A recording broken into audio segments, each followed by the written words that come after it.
Connais-tu l'histoire vraie de George Ritchie, un Américain des années 1940, qui a été déclaré mort mais qui est revenu à la vie pour nous raconter son histoire? Une incroyable histoire vraie qui s'est passée de l'autre côté. En septembre 1943, il s'engage dans l'armée. Il est âgé de 20 ans et intègre l'école militaire de médecine.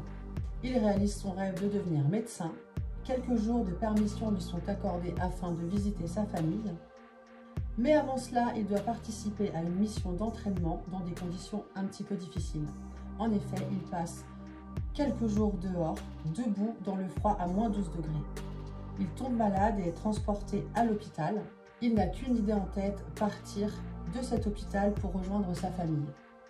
Et là, sa température chute à 41 degrés et il perd connaissance. Mais à sa grande surprise, à son réveil, il se retrouve dans une petite chambre et décide de chercher ses vêtements afin d'aller voir sa famille. Il les cherche partout.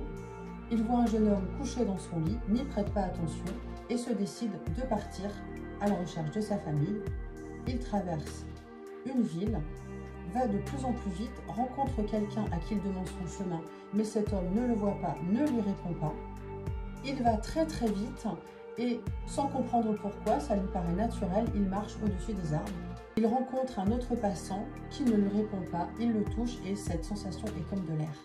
Soudain, il pense à sa chambre d'hôpital et en 2 secondes se retrouve au-dessus du lit et découvre quelque chose d'incroyable.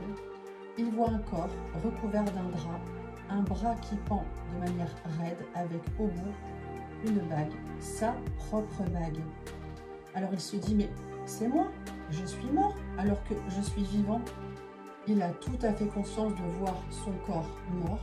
Alors tout d'un coup, une lumière apparaît, une vibration incroyable qui émane un amour inconditionnel. Et cet être semble tout savoir de lui. Il communique par télépathie. Il n'est pas là pour le juger et lui transmet un message. Il lui fait découvrir d'autres mondes, des centres d'études, lui fait écouter de la musique céleste et il lui fait comprendre que ce n'est pas l'heure. Il doit retourner d'où il vient.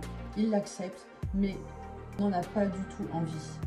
Quelques jours plus tard, il découvre qu'il a été déclaré mort par le médecin, qu'il a reçu une piqûre d'adrénaline alors que les médecins n'y croyaient plus.